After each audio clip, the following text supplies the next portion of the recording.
আজকে আমাদের ক্লাসের আলোচ্য বিষয় হলো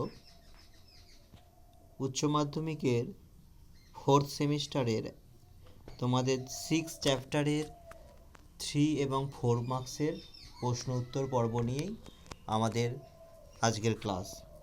তো আমরা এখানে তোমরা কোশ্চেন পেপারের মডেল অনুযায়ী কোশ্চেন নম্বর 9 অংশটাতে তোমরা কিন্তু এই প্রশ্ন 6 অধ্যায় থেকে 4 মার্কসের যে প্রশ্নগুলো থাকবে তার মধ্যে বাছাই করা কিছু ইম্পর্টেন্ট প্রশ্নের আনসার সহ আমরা আলোচনা করলাম।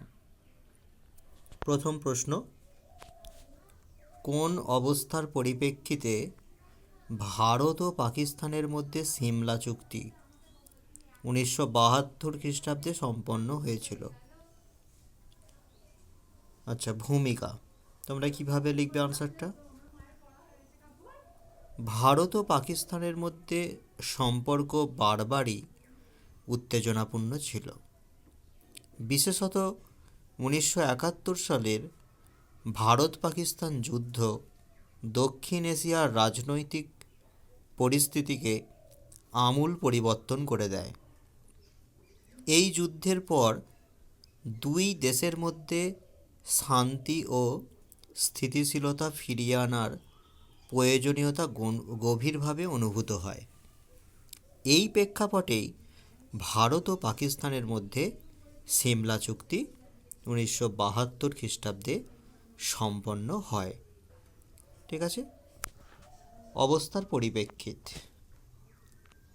1971 সালের যুদ্ধে পাকিস্তান ভারতের কাছে পরাজিত হয় এবং পূর্ব পাকিস্তান স্বাধীন হয়ে বাংলাদেশ নামে একটি নতুন রাষ্ট্রের জন্ম হয়। এই যুদ্ধে ভারতের হাতে প্রায় 93,000 পাকিস্তানি যুদ্ধবন্দী হয়, যা আন্তর্জাতিক ক্ষেত্রে একটি গুরুত্বপূর্ণ বিষয় হয়ে ওঠে। যুদ্ধের ফলে দুই দেশের সীমান্ত অঞ্চলে চরম অস্থিরতা সৃষ্টি হয় এবং ভবিষ্যতে নতুন সংঘর্ষের আশঙ্কা দেখা দেয়। ঠিক আছে। তাহলে পাকিস্তানি যুদ্ধবন্দীরা ভারতের হাতে প্রায় ধরা পড়ে আছে।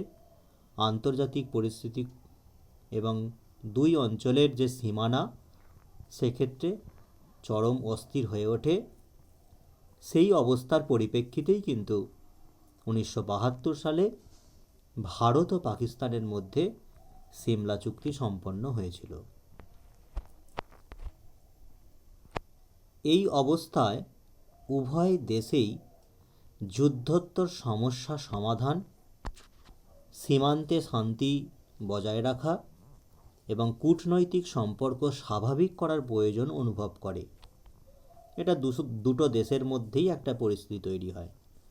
বিশেষ করে পাকিস্তান তার যুদ্ধবন্দীদের মুক্তি ও আন্তর্জাতিক স্বীকৃতি ফিরিয়ে পাওয়ার জন্য ভারতের সঙ্গে আলোচনায় আগ্রহী হয়। এই পরিস্থিতিতে ভারতের প্রধানমন্ত্রী ইন্দিরা গান্ধী এবং পাকিস্তানের রাষ্ট্রপতি জুলফিকার আলী ভুট্টোর মধ্যে আলোচনা অনুষ্ঠিত হয়। তার ফলস্বরূপ সিমলা চুক্তি সম্পন্ন হয়।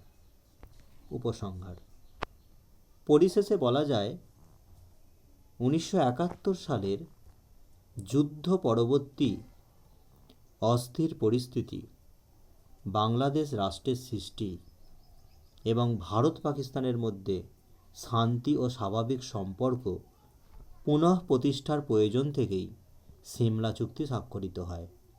এই চুক্তি দুই দেশের মধ্যে ভবিষ্যতে বিরোধ মীমাংসার ক্ষেত্রে দ্বিপাক্ষিক আলোচনার পথ প্রশস্ত করে এবং দক্ষিণ এশিয়ার শান্তি প্রতিষ্ঠায় একটি গুরুত্বপূর্ণ পদক্ষেপ হিসাবে বিবেচিত হয়।